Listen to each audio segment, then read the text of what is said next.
Welcome to the Deep Dive.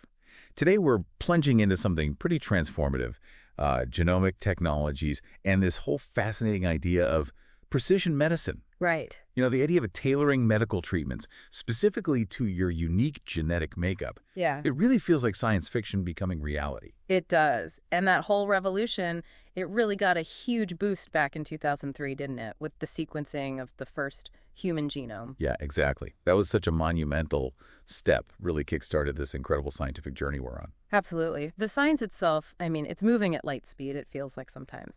But the really crucial question, especially for healthcare systems everywhere, isn't just, can we do this cool science? Right. It's more like, okay, what's the value for money here?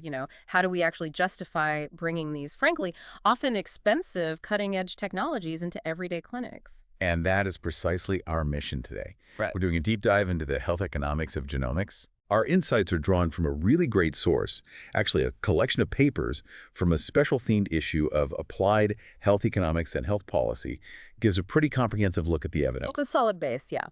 So for you listening, our goal is to help you really get your head around the economic side of things, the realities, the insights behind putting genomics into practice, where the value actually lies, and just as important, the big challenges still ahead. Definitely. And when we talk about genomics moving from the lab into the clinic, what we're seeing more and more is next-generation sequencing. Things like whole genome sequencing. Looking at everything, right? Pretty much everything, yeah. Or exome sequencing, which zooms in on the protein coding bits, or even more focused, targeted panel testing for specific conditions. These aren't just research tools anymore. They're actually being used for patient care. Exactly. Direct patient care. And the promise there, I mean, it feels enormous. Imagine getting genomic info that quickly helps with a diagnosis or totally changes how doctors manage things like cancer or rare diseases, even chronic conditions. The potential is huge, improving health, well-being, not just for the patient, but for their whole family, too. And it's not just theoretical, is it? We're Yeah. seeing big projects already generating insights, like the 100,000 Genomes Project in England, Australian Genomics. The Canadian Precision Health Initiative, too, yeah, they're providing really crucial data on how this works in the real world and forming treatments. But here's the kicker, the economic tension, right? This is it. While actually generating the raw sequence data, that's getting way faster and more affordable. Yeah, the cost has plummeted. It really has. But the bioinformatics, making sense of all that complex data and then the cost of the advanced treatments that might come out of that interpretation, that can still be prohibitively expensive. So it's not just getting the letters, it's reading the book and then figuring out what story it tells and what to do about it. That's a great way to put it. Making sense of it, acting on it, that's the costly part often. Which brings us to what you might call the value gap. Despite all the cool science, we still desperately need solid evidence on the overall value and value for money to really roll these out everywhere. Right. And our sources actually describe the existing health economic evidence base as, well, underdeveloped. Underdeveloped. Yeah. Wow. Yeah. For instance, very few studies manage to quantify all the different kinds of value that matter to patients and families. And even fewer really combine the upfront test costs with all the downstream costs and the health outcomes. So is it fair to say this gap is basically the disconnect between what science can do and the hard economic proof that, health systems need before they can really commit? That's exactly it. It's moving past this is scientifically possible to demonstrating a clear return on investment. And not just financial return, but broader patient well-being too.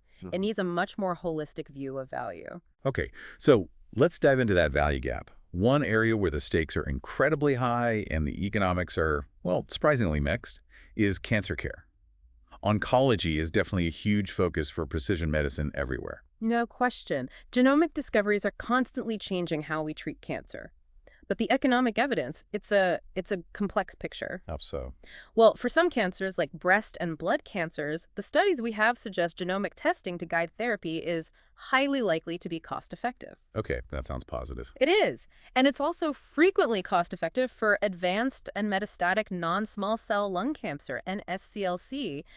But for lots of other cancers, the evidence is either really mixed or honestly just not there yet. Insufficient. So definitely not a simple, yes, it's worth it across the board. Far from it. Okay, let's make this concrete. The papers you looked at had specific examples, right? What about, say, myeloid malignancies in Australia? Right. That study looked at a 37-gene panel test.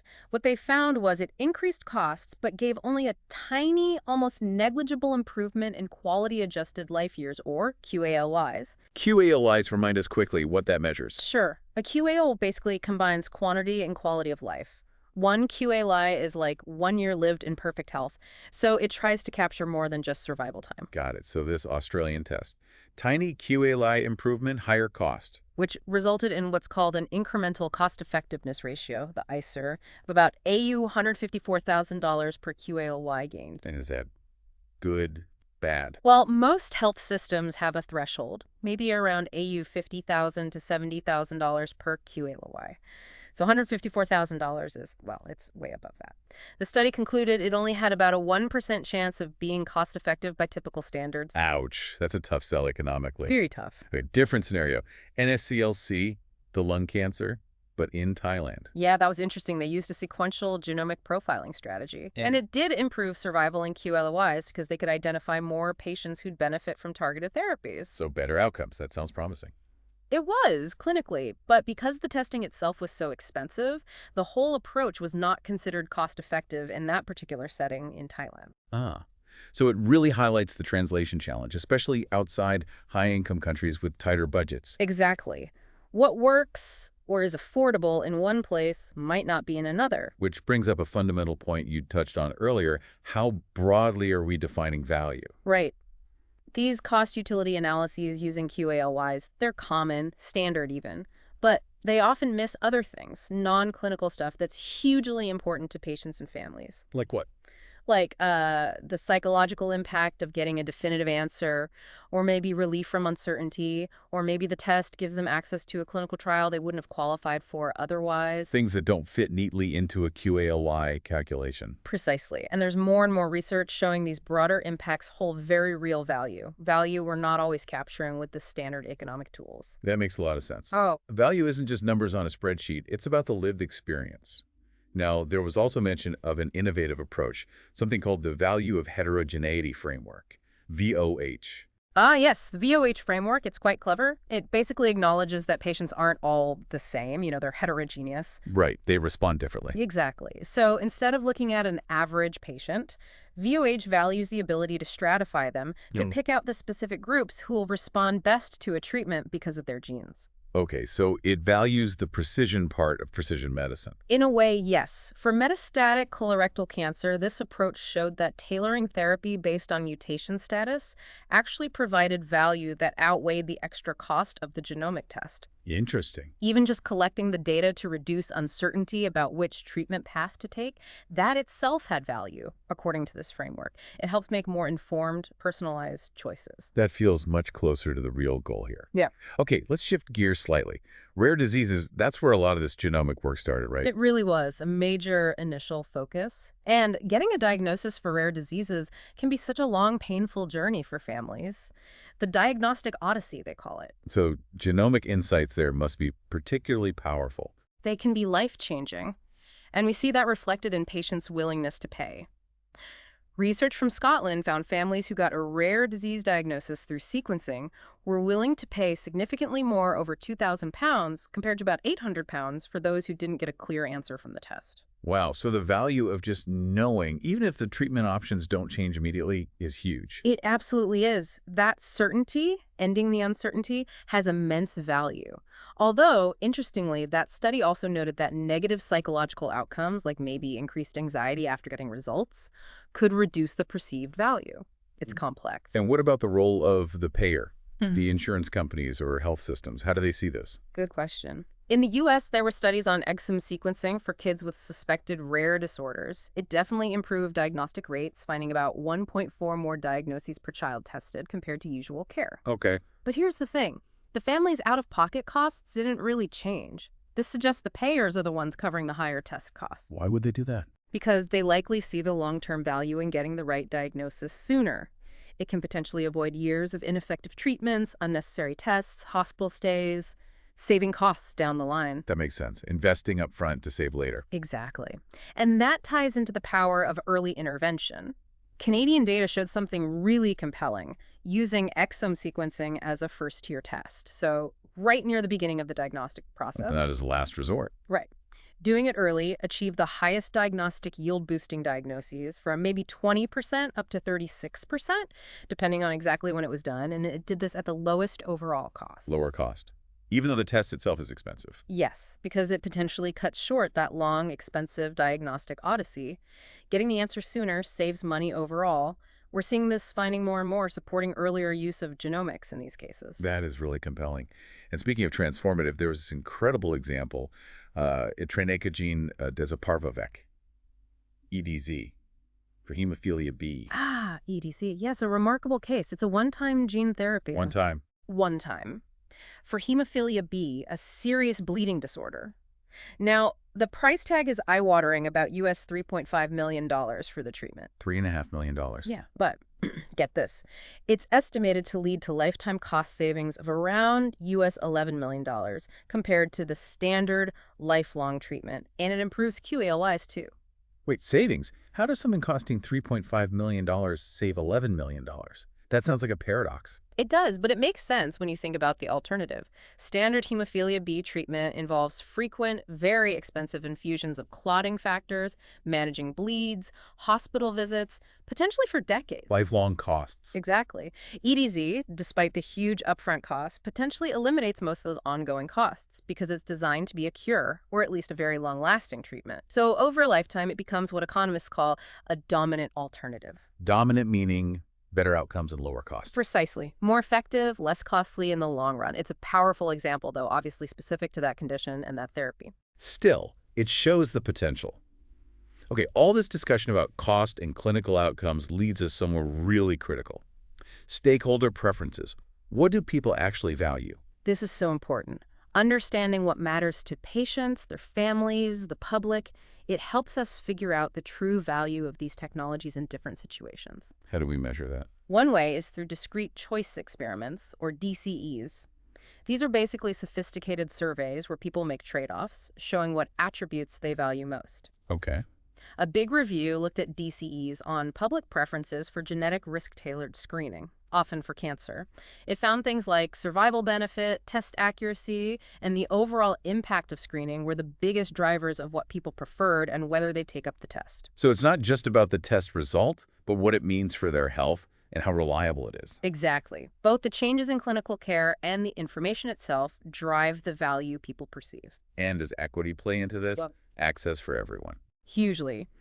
Another study, this one on Australian preferences for non-invasive prenatal screening, found that process things, like how long you have to wait for results, really mattered, especially for people in rural areas. So logistics matter, not just the science. Absolutely.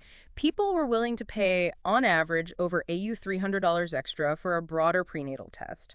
But factors like wait times significantly influenced choices, highlighting that equity of access, timely access, is crucial. So why is understanding these preferences so essential for the economics? Because if you incorporate what patients and the public actually value into your economic models, you're less likely to make biased decisions about which technologies to fund or how to implement them. It makes the models more realistic. Yes, and it helps align the predictions of how many people will use a genomic intervention with what actually happens in the real world.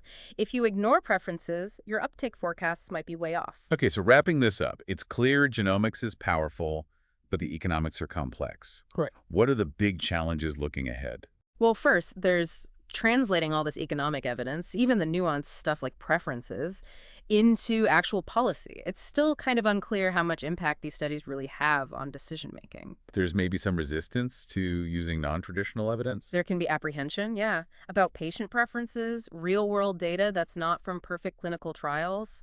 Even though some places are saying they're more open to it, we probably need more formal, consistent guidance on how to actually use this broader evidence. Makes sense. What else? The sheer pace of innovation, it's incredible, but it's a huge challenge for economists. New things are popping up constantly. Like what sort of new things? Things our sources didn't cover in depth yet, but are definitely on the horizon, like newborn genome sequencing for healthy babies, polygenic risk scores, trying to predict risk for common diseases using lots of genes. Right, I've heard about those. And multi-cancer early detection tests. The blood tests aiming to find many cancers early. These are huge areas where the economic questions are only just starting to be asked. So the economists have their work cut out for them just keeping up. Definitely. And it's pushing economics itself. There's a growing focus on equity-informative evaluations, really baking fairness and access into the value assessment. That sounds important. It is. And also understanding the value at a population level, not just individual patients, and crucially, understanding value in lower and middle income countries. These are big gaps where hopefully we'll see a lot more research in the next decade. So to recap then, genomics. Huge potential to change healthcare, improve lives. But its actual value, that's really complex, it's evolving, it's multifaceted, and it goes way beyond just the upfront price tag. Exactly. And economic analysis is trying hard, using broader tools and perspectives to capture that full, nuanced picture. Absolutely.